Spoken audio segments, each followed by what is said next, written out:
Good morning, afternoon, or evening, depending on where you're joining us from. My name is Greg Denninger, and I'm the Director of Strategic Partnerships at Mesh Systems. I'll be the moderator for today's virtual chat. We will spend approximately 30 minutes on how supply chain focused IoT solutions can be deployed by leveraging the latest technological advancements from Microsoft Azure IoT, coupled with carrier-grade LoRaWAN networks. This will be followed by open Q&A. Questions can be submitted at any time throughout the event via the chat option. I have some questions for the panelists that'll be joining us today that should foster good conversation while providing excellent high-level information for those who have thought about their own digital transformation and supply chain. Again, after the conversation has concluded, we will field questions that have come in from the chat. But before we get into the discussion, I would like to cover some brief introductions for the companies and the panelists. So first, Mesh Systems is an Internet of Things solutions innovator, providing enterprise-grade implementations to Fortune 500 companies. Mesh has nearly 20 years experience in hardware design, embedded software development, wireless systems, and cloud-based business applications. Senet develops cloud-based software and services used by network operators, application developers, and system integrators for the on-demand deployment of IoT networks. Senet also offers technology in over 80 countries and owns and operates the largest publicly available LoRaWAN network in North America. As for the panelists, today we have with us Richard Baxter and TJ Butler, also from Mesh Systems, along with Dave Gendel from Senet. Richard, I'm going to introduce you first. If you want to pop on your webcam here. Richard Baxter is a founding member of Mesh Systems and the CEO. He has more than 40 years of diverse experience in high technology software, services, and manufacturing businesses. He is also recognized as a technical expert in sensors, wireless communications, and embedded networking. Next up will be Dave from Senet. Dave, if you want to pop on your webcam. Dave wears two different hats at Senet.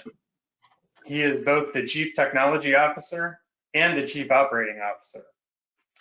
Dave is a successful leader of large multi-site teams that have delivered dozens of leading-edge LAN and wireless LAN product lines, embedded and application software designs, as well as ODM and OEM development models. And TJ, if you want to pop on your cam here. TJ Butler is the Chief Software Architect at Mesh. He has deep experience in industrial automation and worked across several manufacturing industries as IoT began to emerge. He was responsible for leading a multinational development team and providing network security compliance tools to enterprise agencies. So looking at supply chain, every day, billions of products are being picked, packed, and shipped around the globe, but only 6% have full visibility into their supply chains. IoT solutions can help companies get real-time visibility into their assets. However, IoT solutions often end up in proof of concept purgatory. This is due to high cost and lack of executive support. But it doesn't have to be this way. So the first question, Richard, what is your experience with customers looking for supply chain solutions? Do you find the majority are truly curious on the possible, or find that they have unrealistic expectations? Well, thank you, Greg, for that introduction, and welcome my colleagues and friends, Dave and TJ. So I would say that from my experience, generally customers have a pretty good idea of what they're trying to accomplish with a supply chain IoT solution. I mean, part of our role is to really educate them on what's possible and really practical from a technology and cost perspective, and really help align those technology and costs with their expectations, the realities of cost. Part of our role as serving enterprise customers is to help educate them and what is possible and what is practical. You know, and we're able to do that because Mesh Systems has historically made sizable investments in R&D, and especially R&D relating to asset tracking and technology and supply chain specific IoT technologies. Over the past decade, we've invested millions of dollars researching and evaluating new applicable IoT technologies. Great. That's excellent insight into the investment that Mesh has made back into asset tracking and supply chain. So next question would be for TJ. Microsoft has been a partner of Mesh from the very beginning. And Azure, as it is known today, came about approximately 10 years ago, roughly around 2010. How much easier is it today to produce a scalable supply chain solution due to services like Azure? Well, I don't want to take anything away from 2010. It was pretty amazing to go from having to open up a box and install a server in a closet in our office, or do the same in a data center, and be able to click a couple of buttons and have those same resources built for us. But you know, in kind of the same way, that was a major advancement in how we build and architect systems. You know, after 10 years of community feedback and innovation on top of those cloud services, you know, we've come a long way in the last 10 plus years, and you know, made a similar advancement to the point where you know, we've got these tools and services that allow us to do things so fast, significantly safer, and in a repeatable way that just allows us to spend much less time on that infrastructure. Really makes it a lot more flexible for us to right size these components as we have to scale. I mean, you know, a lot of times you architect the solution up front, and you learn more as you start to expand. You get customer feedback. And because these tools and services are so easy to work with, we can right size those scale decisions and really take a lot less risk in putting those together. You know, an important part of that is interfacing with these third parties supporting services. You know, it's supply chain type IoT solution is often leveraging third party services that are outside of Azure. And you know, a great example of that would be a LoRaWAN network server. And it's a lot easier now today to stand up an enterprise grade, you know, secure connection to a LoRaWAN network server. Thanks, TJ. That is a great segue to Dave's question here. Dave, can you provide an overview of LoRaWAN compared to other connectivity technologies used for IoT solutions? Yeah, absolutely, Greg. Thank you again for the introduction as well. So LoRaWAN fills a really important role in the connectivity ecosystem. So there's never any one comms technology that's going to be the right choice for all different kinds of solutions. LoRaWAN was created with the founding of the LoRa Alliance and the release of the specifications back in 2015 to explicitly target what would generally be considered kind of the low end of the massively connected IoT. So we're looking at small devices, typically battery-powered devices that may cost, you know, anywhere from $100 on the high side to, you know, sub $10, sub $5 even in the market. So very inexpensive devices. And the technology was engineered in order to provide a very, very efficient communication mechanism there. So we're typically moving small pieces of information. In this case, it would be the tracking dots on the map of the asset as it's moving around. Maybe sending that once every couple of hours when the device starts or stops. Most people, if you're tracking an entire truck full of pallets or of packages, you don't need an update every 30 seconds as that's going down the road from every single package in the truck. You really want to know when it hits those important inflection points. When did it leave the factory? When did it get to the distribution center? When did it get to the warehouse? When did it get to retail? So it's engineered around that sort of an implementation. So we would generally say there's a Venn diagram for great LoRaWAN applications, and it's low power, so typically battery powered. It's low cost. The devices cost not a very, very small amount. The connectivity costs a very small amount, and a low connectivity profile. So they don't need a lot of information to be communicated. You're not going to instrument the car with LoRaWAN and pull that data feedback. As we look at the other communication technologies that are out there, those usually fill complementary roles. So you look at something like Wi-Fi for local area connectivity, quite a lot of bandwidth, even more so with Wi-Fi 6 now. But if you're going to run that on a battery-powered device, you're probably going to be charging that pretty often, or you're going to plug it into the wall to connect with it.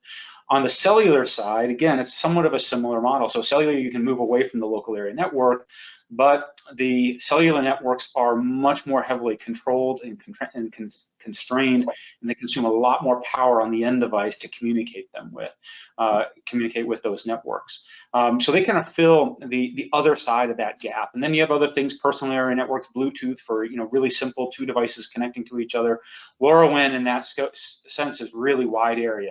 Devices that can connect anywhere in the world to lots of different public networks and private networks, a little different than the cellular space, but really looking for that Venn diagram optimization of low cost, low power, and low communication rate. Perfect, makes a ton of sense. So Richard, now that Dave's told us a little bit about kind of the wireless component of that, can you talk to us a little about how hardware for supply chain solutions has evolved in the last 10 or so years, or even since Mesh was founded nearly 20 years ago? Sure. Yeah, and I'll talk about the device, the complementary device side. I would say overall, in the last 20 or 10 years, it's gotten substantially easier to build cost-effective enablement hardware. You take as an example a component which is ubiquitous in tracking kind of applications, which would be a GPS type module. 10 years ago, those modules were expensive. They used maybe a single satellite constellation, the US GPS constellation, and really difficult to integrate with antennas and all of that. And today, multi-constellation modules are available. Many of them with antennas that become really a very easy integrate enablement component of tracking and asset tracking type of applications. The other thing, I think, really to amplify Dave's point, is the emergence of some of these great new, wide area networking technologies like LoRaWAN and some of the LTE variants like LTE-M or NB-IoT. 10 years ago, these kinds of applications, were really more of an afterthought to basic voice service, and how carriers, for example, could leverage those networks for other non-voice or non-handset applications. And yet today, we have LoRaWAN, we have LTE-M, and again, enablement hardware in the form of modules, ready to integrate modules, pre-certified, that can be brought into a design and very quickly and very efficiently. And so again, making it easy. And then I would be remiss in not mentioning just what has happened with this amazing progress of Bluetooth, with starting with Bluetooth Low Energy in the in the version 4 standard, and now more precise, indoor location capability enabled by Bluetooth 5 and the angle of arrival and angle of departure technologies in Bluetooth, and these are very complementary to wide area backhaul, for example, over LoRaWAN. The beauty of Bluetooth, of course, is so ubiquitous that all of the major and many of the minor semiconductor companies have jumped on board, and enablement modules for Bluetooth, even to the latest standards, are exceptionally cost effective and readily available, notwithstanding the global semiconductor shortage, but normally widely available. Got it. Perfect. So Dave, you started to tell us a little bit about LoRa and kind of the differences between some of the other wireless technologies that are out there. What role does the LoRa Alliance play in any of that? So the LoRa Alliance plays a very important role. So it was created in order to maintain the technical specifications, publish them, as well as bring market awareness to this kind of technology. And it's been doing that since 2015 when it founded. It's one of the fastest growing technical alliances of all time, with hundreds of members that have joined from all different kinds of industry sectors, sizes of companies, from startups to Fortune 500, Fortune 100 companies, from operators to device manufacturers, silicon companies, solution providers, cloud companies, all across the board are all participating in the alliance. The alliance is open, anyone can join, and the specifications are open as well. They're publicly available to anyone. So the key thing there, and it really gets into that maturity that Richard was talking about, is to make sure that you have well-defined public specifications that can be used as the basis for this interconnectivity. That's how you get interoperability. That's how you don't have to reinvent every single time you go do something. And that's critically important to bringing the technology to the market at scale, which in this space is what that's all about. And I think that's a really important component of what the LoRa Alliance does. I participate very heavily in the LoRa Alliance. I'm on the board of directors. I chair several committees. But I can tell you it's a fantastic place to collaborate, both from a technical perspective. You get a lot of personal satisfaction out of seeing your ideas brought into the market in this kind of open and collegial way, but also from a corporate perspective in terms of understanding the dynamics of these different markets, understanding what's going on with supply chain or what's going on with the utility sector. These are really interesting areas that the LoRa Alliance helps facilitate, again, with an eye towards these kinds of IoT devices. Perfect. Thanks, Dave. I think we have to give you the third hat now as a board of directors on the LoRa Alliance. So great information. Certainly appreciate that. TJ. So Microsoft Azure is always releasing new and innovative resources and features. Could you tell us a little bit about a couple of the latest advancements that had a positive impact on how Mesh architects solutions? Sure. Maybe kind of dovetailing off of Dave here, talking about the LoRa Alliance standard. That's been something that's really been missing on the cloud side of the fence. I went to one of the LoRa Alliance meetings several years ago, and I saw what he was talking about. I mean, it's the collaboration, it's the feedback from people that are building practical systems on the field. And we really needed that on the cloud side. So one of the services that is helping from that sort of standard perspective is being able to describe a model of something in the cloud that also has a component out in the field, physical component. So kind of the buzzword that everybody's talking about is a digital twin. So the service that helps us describe those, so it's the schema for this this modeling language and the supporting language for a queryable aspect is there's really two services that are really closely aligned. It's the digital twin service and then the kind of the time series persistence service. So that's Azure Data Explorer. The fact that you can describe the things out in the field in a common way, non-proprietary way. It's not something that I'm just inventing on, this project and then I move on to the next one and somebody, behind me has to learn that for the first time. It's truly, really opening that schema and the modeling language up to something that you walk in from another team, and if you're familiar with that, you could contribute to this project. So having not just that service, but also a persistent service, queryable time series persistence service that is aware of that modeling language, that's really huge. And this has kind of been, really the last year or two, is seeing those two converge at the same time is extremely powerful. Because, it's one thing to get all the telemetry flowing through the pipes, but, we really need to make use of that data. And the way you do that is to do that in a common way so that the upstream things from a reporting perspective, a UI perspective, can easily get to that and make use of it. So those are both huge. Yeah, it's a great point of being able to, recognize the telemetry that's coming in. It's one thing to get it in there, but it's another thing to be able to actually conceptualize that and show it in a way that's valuable to that end customer. So certainly appreciate that.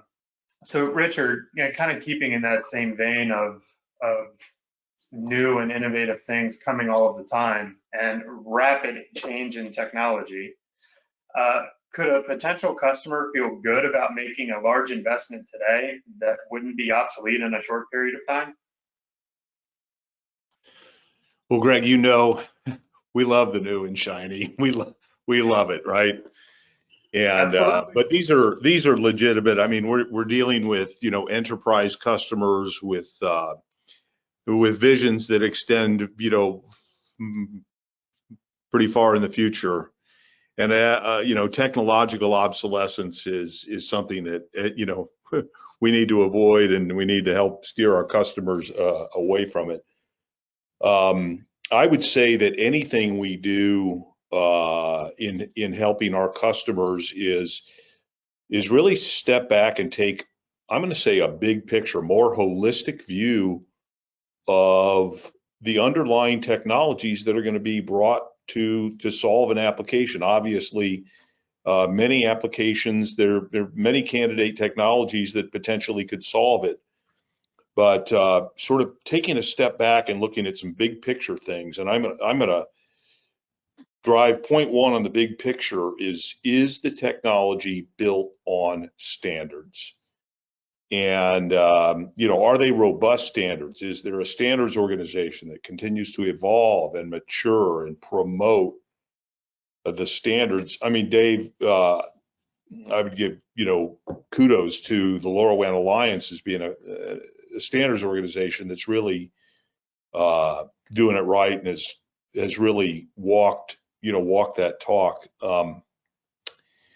Another perspective is that we look in and say, who are the core silicon companies behind a standard or a technology, and are they niche players? And there may be absolutely plenty of opportunity to work with more emerging niche players, and or are they the traditional semiconductor powerhouses? And if they are a niche player, are they flexible and forward thinking enough to line up potentially licensees of a proprietary piece of silicon with some of the more mainstream first name silicon powerhouses? But you never wanted to get into a situation where all of a sudden a common or a critical semiconductor component of an application that you fundamentally architected around or built around from a communication or a sensing standpoint is a candidate for obsolescence. And then the last point I would make on obsolescence is it's not rocket science, but there's some safety in numbers. Where are other people, smart people, going? And what traction are they making? And we've seen countless examples of just wonderful technology solutions addressing tracking and supply chain kind of applications, but that for some reason, whatever, are never really getting the market traction. And I'm not saying that you don't consider or that you would shy away from something like that, but you have to look at the adopters and who's adopting and the pace of that adoption. And sometimes, effectively going with the flow is a good strategy to mitigate obsolescence concerns. Perfect. Thank you, Richard. So sort of building upon that, getting beyond the obsolescence piece of it, simplicity is definitely a key. So, and ease of use. So, Dave, can you discuss how the ease of use has evolved as it relates to deploying and managing LoRaWAN networks, the end devices, and integrating with IoT cloud platforms? Yeah, absolutely. And I have to follow on a little bit with what Richard was saying there about obsolescence, though, because it's something that's very important in this sort of space. So we have customers that are deploying IoT devices that have warranties for 20 years in the ground with batteries on them. And they're going to last for 20 years on this technology. That's really important that the standards underneath those have that in mind when they're being created, that you're always considering backward and forward compatibility and how you implement that from a standard perspective. But the other thing that's also really important is in this open environment is that the customer has choice. So we talk about our big public network and wide area. Well, LoRaWAN networks can be enterprise networks as well. They don't have to get them from me. If something happens to your provider, you don't have to go find some spectrum. It's unlicensed spectrum that you can use. So there's a lot of optionality there. So it's kind of the best of both worlds from, if you think about Wi-Fi versus cellular. So you kind of have the, anybody can get into the game on Wi-Fi, but you have the benefit of that zero-touch deployment, wide area capabilities that you get with the cellular style network. So there's a really important component there that I think is super relevant. And for us, as a relatively small company, you have to be nimble, certainly, and you have to show the customers that they are not completely dependent upon you for their success. So if something happens to you, they still have a path forward for that 20-year commitment that they made. And that's really, I think, important to the overall structure of the technologies and how they come to market and how you use them at the more physical side of it, if you will. That said, you don't deploy, 1 million devices or 10 million devices if it's hard to deploy those devices. So as the cost of the device goes down, as the cost of the connectivity goes down, it has to be incredibly simple to get these things deployed in order to keep the ROI models intact. If it takes, a trained electrician to go install it, you're not going to install that many of them. And that's really where the LoRaWAN technology and how Senet approaches that and how we think about that problem and how we work with partners like Mesh as well to make sure that the customer experience at the end, the installer experience, the consumer experience is one of almost no touch. Now, no one can get to no touch, but you're really close to no touch. And that impacts both the network deployment side. So again, we're talking about private networks here. When we assist our customers who are doing that, the instructions are really simple. It's like, here's the gateway, it gets drop shipped to you, plug it in. That's what you need to do. It's cellular backed, or you plug it into local Ethernet. That's all you got to do. You don't have to configure it. You don't have to have the local IT shop come in and try to figure something out. And in fact, because of the RF propagation, how much coverage you get from a gateway, even the network planning is very simple. So it's wildly easier than a Wi-Fi network planning is inside of a building. You say, how big is your building? Okay, you probably need 2 gateways. You never just do one, you want 2 for redundancy, but it's really, really very simple on that side. That translates even to the big carrier grade networks as well. So if you compare one of our installations to a cellular base station installation, we are probably 3 orders of magnitude less expensive to do that deployment than they are. So radically less expensive to get up on towers, to deploy, to maintain the equipment, all of those sorts of things. And again, for our install crews who are doing that on commercial towers, it's again a very simple process. Obviously, they need to be skilled at climbing towers and rigging towers and doing all that, but they don't need to know anything about LoRaWAN, about IP networks, or any of those other things in order to get these things up to light. And part of that, And this segues to the cloud piece of it. So part of the reason why it's so easy in the field is because we have a rich set of APIs that the customer can work with to get those gateways onboarded and provisioned in a purely cloud-based fashion. So you can take, you can scan the barcode of that gateway while you're deploying it in the field, in the hospital, whatever, and that will flow right back through your cloud system, push it into my cloud system, say, hey, we just deployed this gateway, this is the latitude and longitude, here's some information about the customer or about the contract or whatever else needed to go along with that, and all of this gets provisioned in the system. And that step is really a nice to have step, not a have to have step. The gateway's still out there working, the network's still out there working as soon as it gets plugged in that case.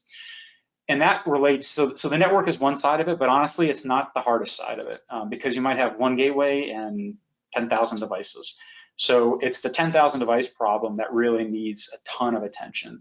And this is really where we consider to be the most important aspect of kind of system level design around how solutions get built.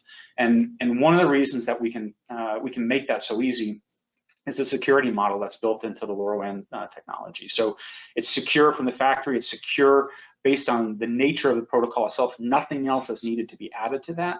And it facilitates a zero touch deployment. So again, the only information that needs to come back is nothing. What you want to come back is, hey, where did you actually put this device, so that I can give you a rich set of tools to help you debug when somebody drives a car over it and it doesn't work anymore. And that's really very, very important. So it's those APIs and making sure those APIs are flexible enough to do that, and to do that in a secure fashion, and to make that scalable in both directions, both in terms of how the application, as it were, is interfacing and pushing data into the network, as well as how the network is streaming data and decorating that data so that as it goes northbound into the application, it can more easily be mated to those digital twins that are out there. And the digital twin concept is a critical part of the ease of use in this case, because it really means that these devices that we're talking about are very, very inexpensive, very small pieces of information. So in the United States, worst case, you get 11 bytes of data. That's 11 bytes, all you get. So you're not running, a JSON on top of that. So that needs to be transformed, and needs to be transformed, as CJ said, with those schemas that are defined. This is another area the LoRa Alliance is doing some really interesting work right now to bridge the gap between that really raw binary protocol that's on these devices and how you more easily ingest that into the true aggregation point in the cloud. Perfect. Well, Dave, you're just setting me up perfectly for these transitions today. So, building upon that, I'll take it over to TJ here. Are there any commonalities that you see in cloud resources that are used across our various supply chain customers? And if so, is this helping us and really the customers get to that end value quicker? Yeah, certainly. Like Dave mentioned, the things that are common to just installation and then basic telemetry and sort of downlinks, those are pretty ubiquitous. If you spend much time just on IoT architecture in general, you'll see that sort of core plumbing is pretty typical from one solution to the next. But the things that make kind of the hyper-focused connectivity that David mentioned with respect to, supporting LoRaWAN networks, the provisioning and the uplinks and the downlinks, because that's a standard, that's really repeatable. And that just makes all that sort of kind of ready to use in the context of an MVP, and allows us to kind of get beyond that very, very quickly and get focused on the things that really matter to differentiate one vertical solution, maybe even vertical solution within supply chain from another. And the things that I'm talking about are like maybe billing. You could have just a very small need from a telemetry perspective, and what you're really cared about is just getting it left point A and it's getting to point B, and now from a billing perspective we can trigger what we need to electronically. Logistics, route management, things like that. Just being able to get to focus on those sooner than we have been in the past, when we're just literally getting water flowing through the pipe, has been extremely valuable, especially in the context of the MVP. The goal with the MVP is not to prove that we can do it. We all know that we have high confidence that we can do this from a technical perspective. What we're really trying to vet is the fact that, as Richard mentioned early on here on the webinar, that we're trying to prove that there is a market, and the value that we are trying to bring to that market is something we can do in a cost-effective way. So it's been huge. Awesome. So Richard, kind of going in, now that we know that we can save some time on the cloud resources, we can leverage some of the things that we've already done there. This is sort of a loaded question, but taking into consideration all the various variables that are out there for a particular customer situation, what would you say is an average time span from the first conversation we have with the customer to that MVP that TJ was just talking about? From a time to market basis, have you seen a trend in this decreasing? Greg, it is a loaded question. You should know that I'm both an engineer and a CEO. So in one sense, I like to talk about numbers, and in another sense, I don't. But I'm going to give you my thoughts on that. It's a fair question. I would say, first of all, for sure, the time span to build an MVP has decreased significantly in the last 10 years, and it's the availability of tools from really a rich and vibrant ecosystem of hardware enablement partners. Many of these companies that emerge to serve, I'll say, the maker market, and I don't use that in any sort of condescending or derogatory way, but the makers have brought us now widgets that are very applicable to building MVPs for enterprise-grade applications. And so certainly, the availability of just this rich ecosystem of stuff that's out there has shortened the time. We've got technologies, again, nothing new here, but reasonably new, and let's say in the last 10 years, 3D printing, where we could easily stand something up in a lab and say, hey, look, we can flow data from this sensor up to the cloud and do something useful for it. But now, we can build a high quality prototype and actually stick it in the field. And again, that's just made our lives easier in getting to really a testable value hypothesis more quickly. On the cloud side, and TJ's alluded to, more repeatable patterns. I mean, we've got sort of in-a-box tools like Azure IoT Central, kind of an in-a-box cloud-based application that gives us, device management and visibility into early MVP prototypes, with zero compromises on security. I mean, a full-blown security model, and something, incidentally, if you wanted to scale on that, it's fully suited to scale. So to be specific, I'm not going to say there's an average time to MVP. I mean, we've done MVPs really from a time of first conversation to, bringing something out and say, hey, let's try this out in 2 weeks. But I would say more average, it's 6 to 8 weeks. And again, we've adopted the mantra, and it's not we can't take credit for it, but it's think big, start small, and move fast. And remember, the goal of an MVP is not so much, to TJ's point about the technology. I mean, the technologists are going to make the technology work. I mean, we're damn confident of that. But it's really on getting something in the customer's hands where they can test the value hypothesis with their customers. And I mean, that's critical. We're going to be able to take that and iterate in that step if needed.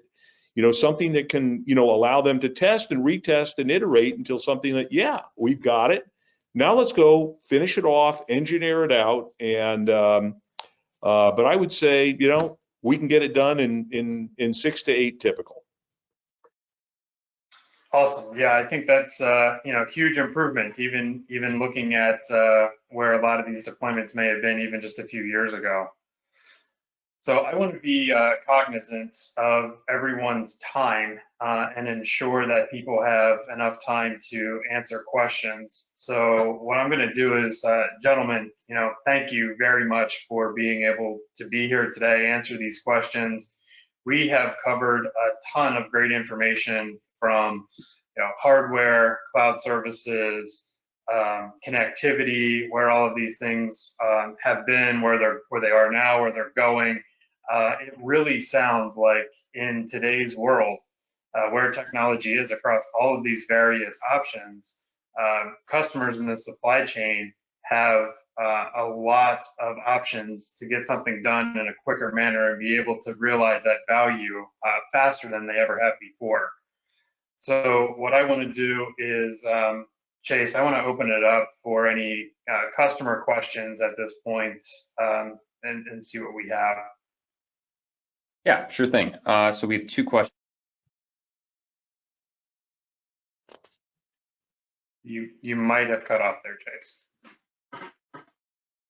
Oh, sorry there. I got seemed to have been unmuted or been remuted by mistake. So we have 2 questions that came in, and Dave, I believe this first one is directed towards you. The question is, can you describe the primary differences between public connectivity and private networks? And is one easier to deploy and manage than the other?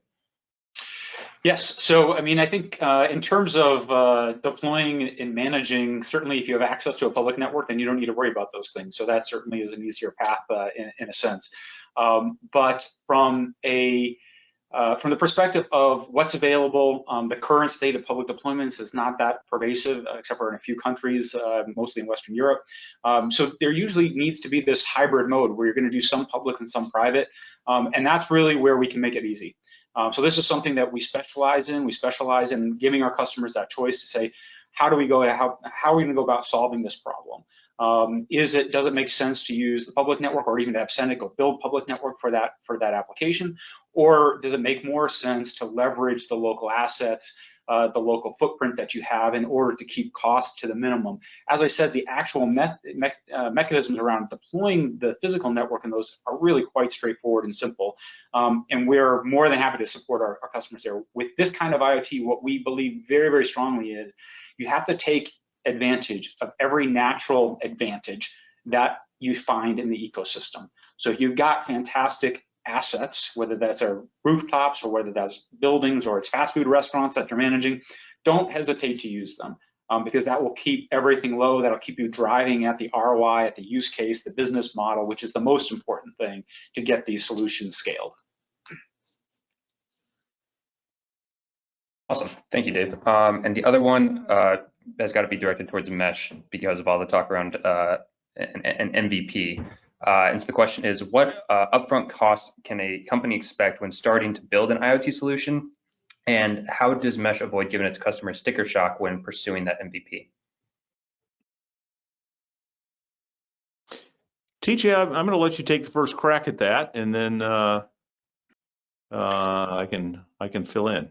Yeah, so the upfront cost, I think the place where we're recommending they spend the time and effort upfront is really just on the market validation. Kind of getting back to what we said before is we're really confident from a technical perspective that we can make things work. So I think it's maybe a little bit of time driving down technical uncertainty, but it's it's the commitment to work with the business leaders to understand what maybe from a price point the market can bear, and kind of work backwards from there is really where we're trying to guide people recently. Richard? Yeah, and I would add that again, keeping in mind the what we see as the most essential purpose of the MVP is to enable that customer to test a value hypothesis. Nothing serves that need to drag it out into some gigantic project that takes a long time and costs a lot of money. And one of the things that I'll speak for Mesh, our business model is really constructed around, doing well when our customers are able to achieve scale. And so obviously shortening and keeping the cost as modest as possible on MVPs is our goal. And I think it's the proper perspective in that,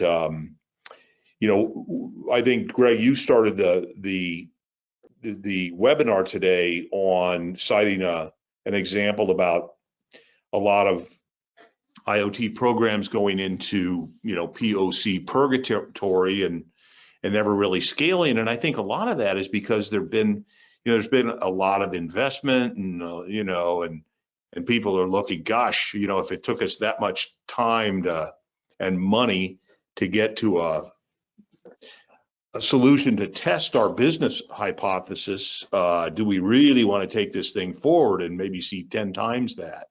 And so again, thinking in the, think big, but start small, leverage the community of IoT enablement hardware ecosystems, things that you can buy in catalogs and on websites and on Amazon, and really bring something together very quickly, very inexpensively, and but with confidence that the learnings there, especially that value test hypothesis, can be proven out and built and scaled when the market uptake is what the customers expect, and it gives them more confidence in writing bigger checks that say for a true commercial deployment.